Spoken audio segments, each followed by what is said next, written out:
Would I be the a-hole for possibly kicking out a family from a home that was illegally sold to them?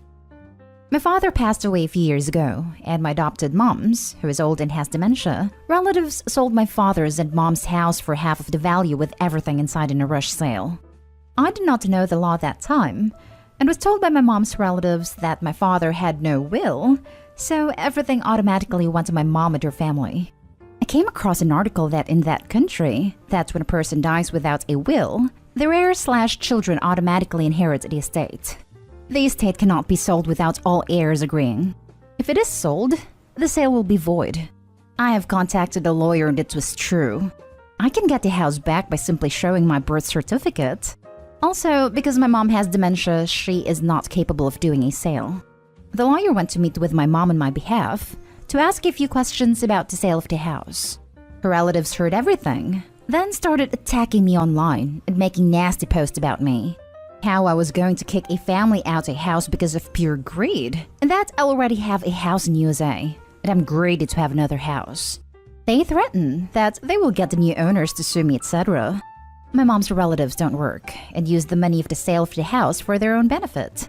So not only will they have to return all the money, the new owners of the house will now have to look for somewhere else to live, which they can no longer afford a house because the house was sold for half of the market value. And that is what they will be getting back. Would I be the a-hole for possibly kicking them out? Now for the top comments. Not the a-hole. You're a victim here too. Your mom's family not only lied to you, but they sold and profited from something that was rightfully yours. All you were doing is undoing something that should never have been done in the first place. It's unfortunate this family will lose their home, but this is not your fault.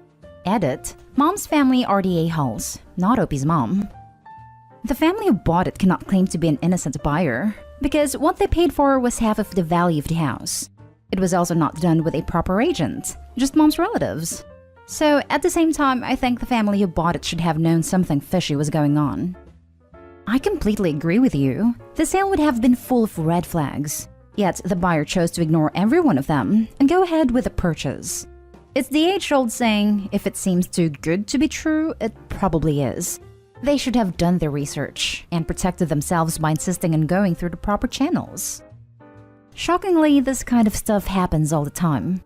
I used to do proper management, and there would constantly be people renting houses where the landlords are in the process of getting evicted and don't tell the tenants. Wild. Not the a-hole. If it is me, I would proceed to claim back that house, and at the same time, together with that family, sue the relatives for fraud. They have to pay back that family the money and also compensation. I don't think it would be a good idea to team up with the buyers. They bought a house for half market value from family friends, without a real estate agent, or any other good faith attempts to follow any real regulations in relation to the sale. This would have otherwise been uncovered before sale went through. Yes, if they have evidence, they were acting in some good faith, but I doubt it. They should absolutely also sue the family who sold it to them. I just don't think Opie should join them. Opie should absolutely take them to the cleaners for emotional damages and any and all needed repairs to the house. As they legally sold all their stuff as well, there should be compensation for that too. If someone stole a wedding ring, then it was sold and turned up on someone else's finger, should it not be returned to the original person? Not the a-hole. Stolen goods are always returned to the rightful owner. Added to add, help the family sue your relatives. They stole from your mother as well, and you should make sure they pay for that. Next story. Am I the a-hole for refusing to give my grandfather's flute to my stepsister? My 14 female paternal grandfather, 77 male, recently passed away. He left me a flute and 50,000 rupees in his will. He left my stepsister, 16 female, 75,000 rupees. My grandfather and I were very close, whereas my stepsister and him barely spoke. The flute is very meaningful to him and to me, as he has been playing it since he was 12, and he started teaching me how to play it when I was 4. This flute is a family heirloom from the 1400s, and it was apparently gifted to my family by a South Indian king, so it is very important to my family. My stepsister is mad that he gave the flute to me instead of her, even though she doesn't play the flute. She received more money than I did, and she wasn't close to my grandfather. She told me that she would give me 25,000 rupees for the flute, but I refused, as it is a very sentimental item, and I hope to pass it on to a daughter/son of my own someday. My stepsister started crying, called me a selfish witch, and told me to piss off. Am I the a-hole? Edit. Just to clarify, she and her mother have been living with us since August of last year, and her mother married my father in January of this year. My grandfather passed away in April. The flute is made of bamboo, and it works perfectly well. It is a traditional Hindu flute. It has a carved peacock feather design. Not the a-hole. You should safeguard your flute because she seems the type to steal or break it for spite. She's not even a blood relative. Yep, lock it up in a safe deposit box if you can. I've read too many posts of family members not getting to use some other family member's possession and then taking it. Or put it in a museum on loan. Still belongs to OP, but it's safe as hell and can be admired. Not the a-hole. Wills exist to ensure that assets and belongings go to who they're intended to. Your sister should respect your grandfather's final wishes. She is being selfish, and given the history of the flute and her lack of sentimental attachment to it, she will likely sell it, and for much more than she's offering you. Make sure that you have it appraised, insured, keep it locked away in your home, and of course, play it in honor of your grandfather's memory. Not the a-hole. You are definitely not the a-hole. OP, you should safeguard your flute. Is there any adult in your maternal or paternal side who would side with you? Stepsister is acting way too entitled, and I'm worried she may try to steal or break the flute. My dad and grandmother are siding with me, and they're trying to fix the situation. How is your dad's wife handling it? My dad's wife is trying to reason with my stepsister. She's overseas for work, so there's not much she can do right now. Update. I've locked the flute in my cupboard. I'm not going to keep it in a safety deposit box because I play it often. Update 2. I'm going to ask my dad if I can keep it in a safety deposit box. Thank you all so much for the advice. I really appreciate it. Next story is titled, Am I the a-hole for ruining my sister's vacation by not going to Hawaii? I, 24 female, live in California, while my sister, 29 female, lives overseas. She loves to travel and also loves California, so she's been dying to come here for the past year. She's finally coming here in June. This will be the first time I've seen her, and hell, even talked to her, since December 2018. On that note, I don't really get along with her, and I'm not super excited she's coming here. Growing up with her was hell, because she always demanded things go her way, and would have screaming fits, even in her 20s, unless we do things her way. From a young age, I was in charge of micromanaging everything to make sure everything's well for her, and it was exhausting. Because of that, I don't think she's ever learned to compromise. She visited California twice in 2018, and both times she stayed with me in my apartment. And it was complete hell. She treated me like I was a guest in my own apartment, insulted me and my friends multiple times, would have fits if I didn't want to do something she wanted to. She also borrowed my car and put 1,000 miles on it in 2 weeks, put 87 when it needed 89, and went through a toll road without telling me, so I had to pay the penalties. It was complete hell having her over. She was supposed to visit in June 2019 for my college graduation, but cancelled after I told her she couldn't use my car. Anyway, I'm already getting in trouble by my parents for not letting her stay in my apartment or use my car while she's here in June. They're trying to say that it's been a rough year for her, spousal issues and custody drama, and she deserves a break. I'm finally standing my ground and saying no. She texted me asking if I could go to Hawaii with her or San Francisco, and I told her no. Not only do I not want to take time off of work for her, I'd rather spend my time off with my boyfriend or friends. But because last time I took a trip with her, she promised to split the hotel room, and I ended up paying the full price of the trip. Both her and my parents are calling me an a-hole for not wanting to go with her to Hawaii or another trip. I still don't want to go, but maybe I'm being insensitive to everything she's been through. I just know it'll be drama if I go. Now for the comments. Not the a-hole. I tell your sister and parents that you've spent enough effort in the past trying to play hostess to your sister, and you seem to have never lived up to her standards, so you'll pass on yet another opportunity to let her down. If your parents are so concerned about you providing sister with a quality experience, then maybe they should insert themselves into the situation and take care of it all themselves. It sounds like they like her more than you, or you wouldn't have had such a bad childhood/life. Sorry, not sorry. No parent is a good one if they let a child grow up like they let her and force it on you. Agreed. And this might be a low blow. But if she's never learned how to compromise, throw tantrums and basically rock the boat until she gets her way, I wonder why she currently has marriage issues. Time for Opie's sister to finally grow up. Not Dayhall. Not Dayhall. Your sister is really toxic, and your parents are enablers for her behavior. Since she is a hassle, you should tell her that you can go on the trip if your sister pays you $20,000 up front of whatever she owes you for your stress. Or, if you want a slightly gentler approach, calculate how much she owes you for the previous hotel room, petrol, wear and tear, tolls and penalties, room and board at your apartment, any lunches, etc. you paid for, and give her the bill. You'll go on holiday with her when that's paid, plus the future holidays. But still don't go. You don't have to hang out with someone you don't like just because they are family. Don't be an a-hole to yourself. Not an a-hole. Ask yourself, why is it she doesn't have any of her own friends that would love to go to Hawaii with her? Why is it always you that has to deal with her? I'd say your parents knew from a young age she'd struggle without siblings, and think simply because you're born to the same people you should stick by her no matter what.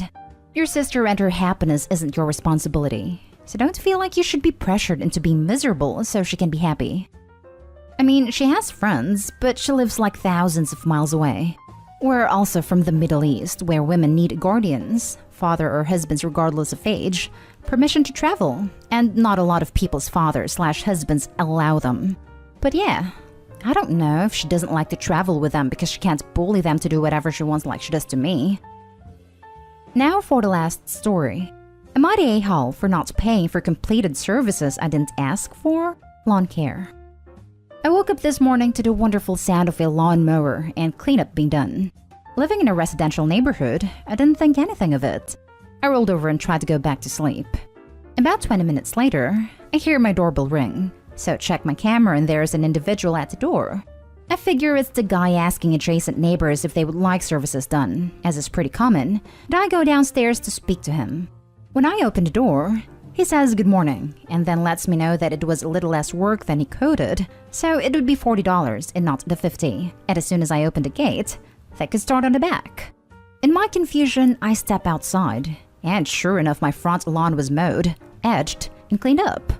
I let him know that they must have got the wrong house because I do my own work and they may have gotten the address wrong.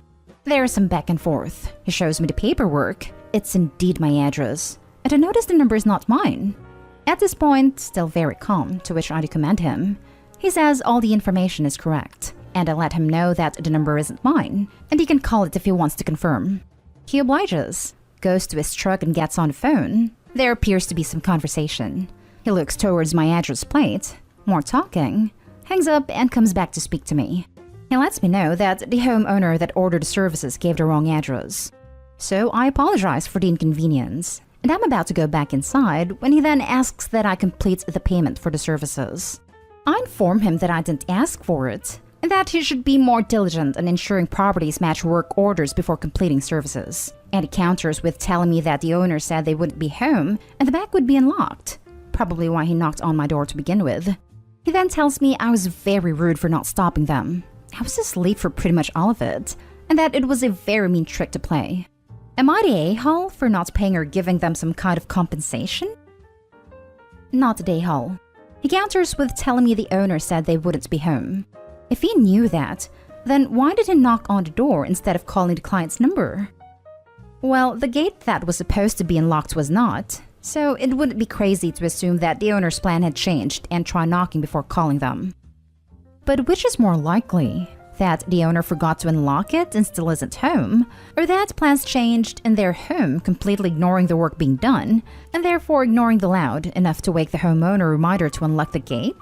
Seems to me like the former is more likely and would require a phone call. Not saying it's absolutely a scam, just that it doesn't add up logically and smells kind of fishy. Not the a-hole. Tell them to go after the person who actually ordered the services for payment.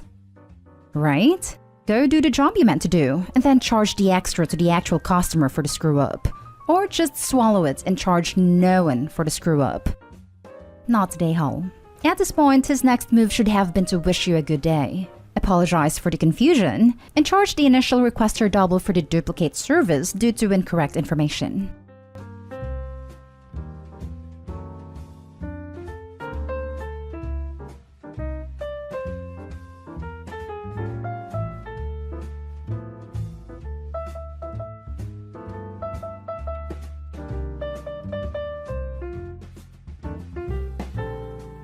Am I the a-hole for not acknowledging my step-grandchildren when their mothers, my step-daughters, made it clear I was no family of theirs? I need to know if I'm being heartless or if I'm justified. I'm 52 female and married to my husband. Let's call him Mark, 57 male. I have 3 children with my husband and 3 stepchildren from his previous marriage. My husband's previous wife died in childbirth, leaving him with 2 daughters. Eva, now 38, and Lisa, 36, as well as my stepson, Michael, 27.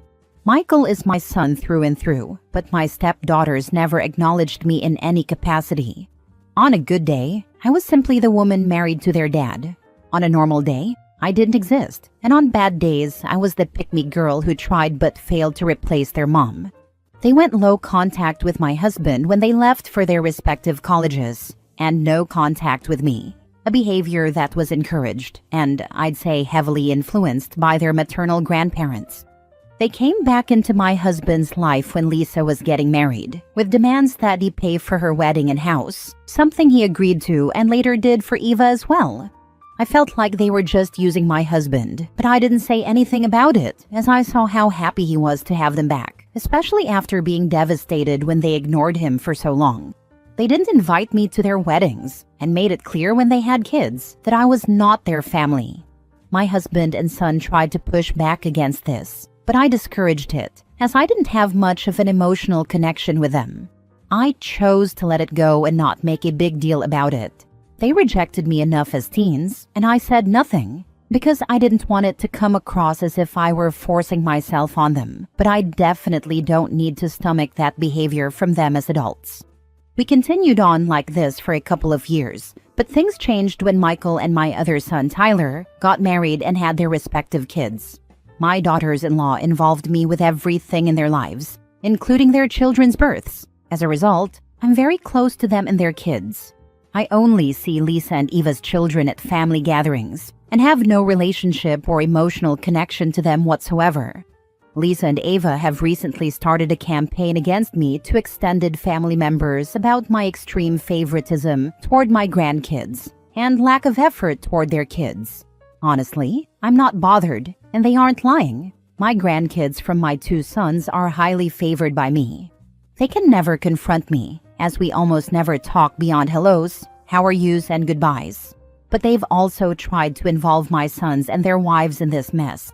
Michael and his wife were there when the wedding fiasco went down, so they're not buying into this nonsense. Tyler is unbothered, as their treatment of me also extended to him and my other 2 children. His wife is loyal to me, but feels very sorry for the children involved.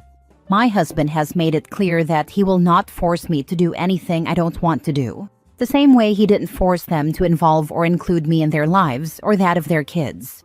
Extended family members are very vocal about their disapproval of my behavior, but I don't treat those kids badly. I'm hardly ever around them.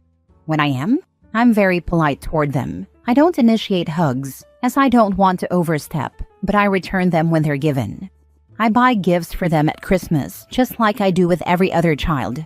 When together, I include them in any activities I do with my other grandkids, as I don't want them to feel left out. I treat them all equally during those moments. I just don't go out of my way to involve myself in their day-to-day lives like I do with my other grandkids. And honestly, I'm totally unbothered by Lisa and Eva's campaign against me. I feel like they made it a point to reject me, and also rejected me on behalf of their kids, and that's why I'm not close to them. I honestly don't feel like putting in the effort at this point. I'm human, and I've been rejected enough. I don't want to let them or their kids in, and I feel like they only want in because they see the benefits my other grandkids get to enjoy. I think they want to manipulate the situation and use me for their benefit, just like they used their father. I think their children are also just tools in this situation. And unfortunately, I'm not in a position to do anything for them, as that would mean allowing their mothers to have access to me, and I'm not comfortable with that. Am I wrong for keeping the distance and not really wanting to acknowledge them as my grandkids? Now for the top comments. Not the a-hole. Your stepdaughters are just mad that they're not getting the reaction they wanted from you. Literally gave them nothing. Now they're using their kids as last straw for emotional guilt. Again, too bad you have none for them. Seriously, they've been cold for years, and now want to use their kids to force a connection? Nah, you don't get to treat someone like they're nothing and then expect them to suddenly pour love and energy into your life. That's not how any of this works. It doesn't sound like they want a connection with OP though. It's just extended family that are getting involved and coming after OP. It sounds like someone asked the daughters about OP's relationship with their kids, and they blamed her for why the kids rarely see their step-grandmother, and eventually it got around and caused the extended family to come after her. Well, honestly, it sounds exhausting. I'm just wondering though, do you think that extended family's disapproval stems more from genuine concern for the grandkids, or simply a desire to get to you? It's a tricky situation. Trust me, it is as exhausting as it sounds. Apart from feeling like they are using the children, I haven't seen anything to suggest that they treat their kids badly or that there's anything to worry about. I can't figure out my extended family as well. They were against what happened with the wedding thing. And this is what's making me a bit unsure. Some are aggressive and unreasonable in their approach, which makes me think they just want drama. Those that have taken calmer approach are just so repetitive with it that it makes me feel like they trying to calm me into submission. Next story. Am I the a-hole for telling my sister to stop talking about her divorce around me? My sister and her husband are getting a divorce. He moved out of the family home and filed. My sister didn't see it coming despite warnings that it could happen because she went behind his back. The story basically goes, she married him, knowing he had absolutely no interest in having his mom, stepdad, or half-siblings in his life. He didn't like his stepdad. He didn't want half-siblings. That was something everyone in our family knew. He was open about having no desire for contact. My sister married him, had kids with him, and then decided he was wrong to deny his family for being steps and halves. So, she was making contact and introducing the kids behind his back. She argued with him when he found out and said if nobody else, his half-siblings deserve to be included because they're the most innocent in his family. They didn't ask to be born and weren't a part of any of the wrongs his mom and stepdad did. He told her he wanted nothing to do with them and they weren't his real siblings anyway. He also told her she had gone behind his back and betrayed his trust, and he was not going to stand for it or allow their kids to see that man as grandpa or those kids as aunts and uncles.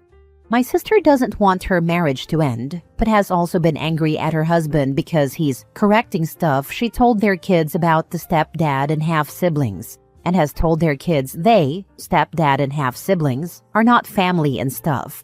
She's mad at him for that, because the kids are more resistant now to contact with their paternal side. And don't call them grandparents, aunts, or uncles anymore, but she also doesn't want to divorce her husband. It's a mess. It's crazy. My parents are encouraging her to open up and stuff, to talk about it. I'm less sympathetic and patient. It's 6 months on from him filing, and I can't be around my extended family without hearing about this. My sister goes from bad-mouthing her husband to saying she hopes he calls off the divorce and they can work out and be a family again. My sister also tries to talk to me just one-on-one about it. I think my reason for being so indifferent to this, annoyed about hearing it, is because she knew how he felt. She knew what his boundaries were with his family. She had a choice not to marry him. She had a choice not to go behind his back. To expect he'd be fine with it when she knew, regardless of what anyone thinks of his actions. Hers were not that smart, and should not come as a surprise, and I don't feel bad for her. I do, however, feel bad for the kids caught in the middle. When my sister tried to talk about the divorce again 2 or 3 days ago, I asked her to stop talking about it with and around me. She asked how I could be so cold, and I told her it wasn't like people didn't warn her. My parents did before they got married, because they didn't like how her husband felt about the half-siblings. and hearing about this over and over is getting so old. Am I the a-hole? As far as I'm concerned, you taking his side says that you condone his actions. She also condoned his actions by marrying and having kids with him then. No, she didn't, and she has shown that by not going along with his behavior. She did. She married him knowing he was not talking to his step-family, married him knowing he wanted them to have nothing to do with future children, and she had children with him knowing that too. She went along with his behavior for years. For extra context, he didn't invite them to their wedding. She never even met them before she made contact with them herself. She had kids with someone she knew had no intention of introducing them to his family.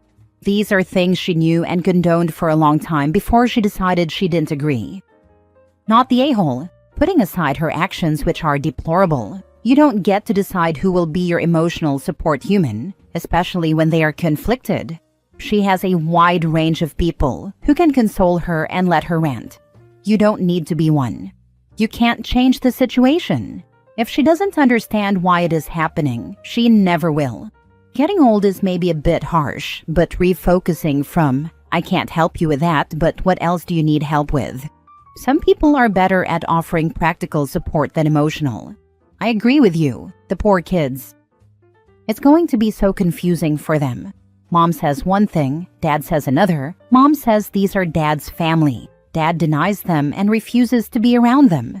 Not to mention going from seemingly happy family to divorced family fast for them. Ugh, I hope they feel loved and supported through all this regardless. And what I still come back to is she knew. My sister's husband was clear, so this was no great shock to her. She just felt she knew better than him and she could get away with it, with nothing else changing. I'm entirely confused as to why it's so important for your sister that she and her kids have a relationship with his step-family. They mean nothing to her. They mean nothing to him. As far as the kids know, they're just distant cousins. So why is she so adamant? She knew it was going to cause issues. She did it anyway, and then doubled down afterwards. I'm calling her lies. She sabotaged the marriage because she didn't want to be the one calling for the divorce, and now she needs to play the victim to everyone and anyone she can possibly do so, in order to provide her a cover story. She wanted to be the hero who brought the family together. Last story. Am I the a-hole for expecting my husband to be home every night that we have his kids, my step-kids, at home? My husband has 2 kids from his previous marriage. Both boys, 12 and 14. They are sweet kids, but they're teenage boys.